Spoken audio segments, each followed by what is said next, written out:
Welcome back to Hoop Talks, you guys. Thank you for sticking around for the Raptors mania bit. But for this segment, we're going to focus on the latest news coming out of JJ Redick's podcast. I feel like anytime he has someone on, there's always some highlights being made, some discourse happening. And this time, this is about Damian Lillard. He was asked about his views when it comes to NBA, ring culture, sports teams, and this is what he had to say. While I understand we play to win championships, we all want to win a championship.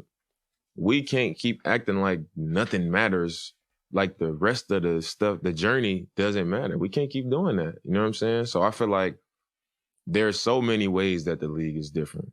There's so many ways, and I think about it all the time where I'm like, man, I don't know if I can just play a long time because I don't enjoy what the NBA as a whole is becoming.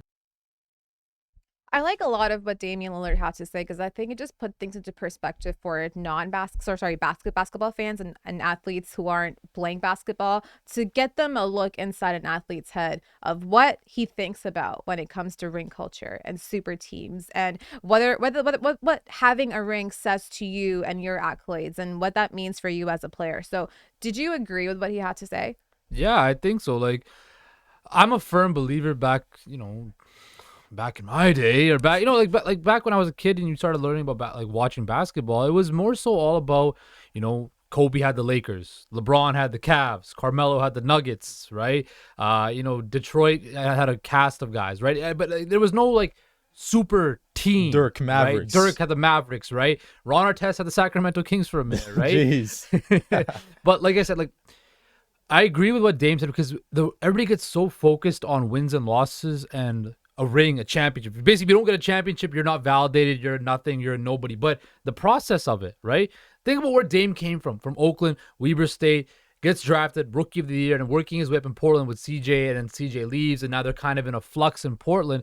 But this guy's still next to Steph Curry. If Steph Curry didn't come around, he might have been the best guard of this generation, right? In that conversation. And I think Dame previously said about this on another podcast that people put disrespect on a guy like Charles Barkley because he didn't win a championship, but he's still Charles Barkley, one of the 50 greatest players who ever played this game, one of the icons of the game, but they think less of him because he didn't win a ring. Basketball is a team sport. I know there's a whole lot of individualism in basketball, but it's at the end of the day a team sport. Yep. And sometimes where you're situated, where you're located, you can't have the best team. And Damian Lillard, whether he wins a ring or not, and I sure as hell hope he does win one in Portland. Hope so too. I would love it.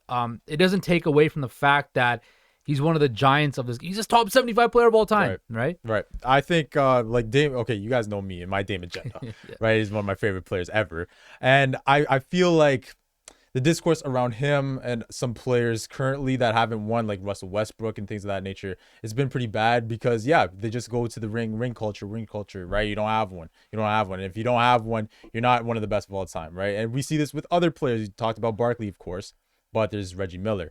There's guys like Ewing, right? Chris Paul. Chris Paul. We can name a whole list, right? And we do see that they are celebrated, but at times they are knocked for not winning. It goes hand in hand because that is fair, right? You didn't win a championship, right?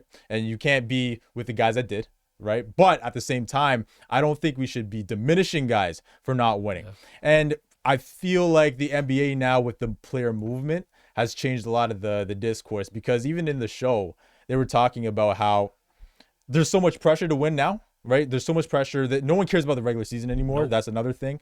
It's only about the playoffs. Even the teams and the players, they more so care about the playoffs. But now it's like, okay, you want a guy to win, right? But if he leaves, Kevin Durant. The goalpost moves. The criteria changes. The criteria changes, and then you're like, well, you won with them. You know what I mean? So the value changes. I just feel, though, just going back to the point on Dame, though, I feel like he should be respected. I feel like guys that haven't won but are all time should be more respected, because I find that the talk about rings and stuff, it's so toxic. It's so if you compare it to other leagues, NFL, NHL, MLB, there's no league or discourse that's so toxic like this. And I get it. The sport, there's less guys on the team, right? And it's so dependent on superstars. I understand that. But same way, But you'll even you gotta see be fair. like when teams win a championship, you hear so much about asterisks and things that happen and players that went down. So even the teams that do win something end up having to answer questions to fan bases and people out there who are like, well, maybe it wasn't fair, or maybe this guy went down. Look at the We Raptors know it's title. right here. People say that all the time. Example, exhibit number 1 right here. Right? Exactly. Like that's what gets brought up constantly. And I really like what Dame had to say, because I think it also matters about your perspective and what you want out of your life. If he's not concerned about rings, how can we make him concerned about rings? He doesn't care. He made the NBA. He's giving his family generational wealth. He's being one of the best players that we've seen him be. He's one of the most clutch players there are. He's Portland Trailblazers franchise icon. And having a guy like that who's secure with himself, who's okay with being where he is, no one can really change his mind. And I like the fact that he's loyal. I'm a guy that likes loyal players, and I would love him for not to be loyal, because I want him on my team, but I love it. I want him to win so bad because he's my favorite player along with Steph Curry. But the thing is that I like the fact that he wants to get it done in Portland, and we saw this a few years ago. Remember Giannis? Everyone wanted him to go to Miami. Everyone wanted him to join the Lakers and stuff like that. Toronto, I did have my agenda, but whatever. But I think it was better for the league. I think it was better for the league that he stayed in Milwaukee in Milwaukee. And that opened up the discourse that, hey, I can stick where I'm at and win a title because it smaller means market. more, right? So how should we weigh championships in relation to an athlete's overall success in his tenure in the NBA? I mean, I know you have to kind of take him into account. Because Dame even said like, you play, obviously I play to win championships. That's what you do for. But that doesn't, look, championships is what everybody aspires to get. But there's only one champion every year, right? There's only a select few amount of players that ever played in the NBA, and even a small group that are actually NBA champions, right?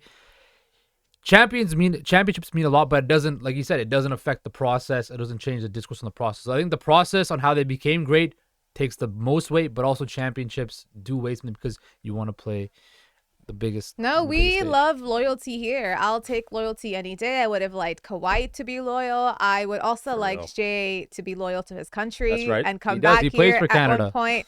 He plays for Team Canada. It's fine, but Toronto's also there too. There's an NBA part there as well. There's a not just country. Canada, So if anybody wants someone to be loyal, it's going to be me, Touche, to Canada. But we take him on tomorrow night in Toronto. We'll see if the Raptors can duplicate what they did against the Nuggets when it comes to the Thunder. After that, they've got the Wolves, and then they fly over to Milwaukee to take on the Greek Freak, one of the best teams in the NBA right now. The Raptors, all eyes on you. We're waiting. We're seeing what happens, because the next few games will decide where they end up in the playoff race, or maybe the play-in. We'll see you guys next time.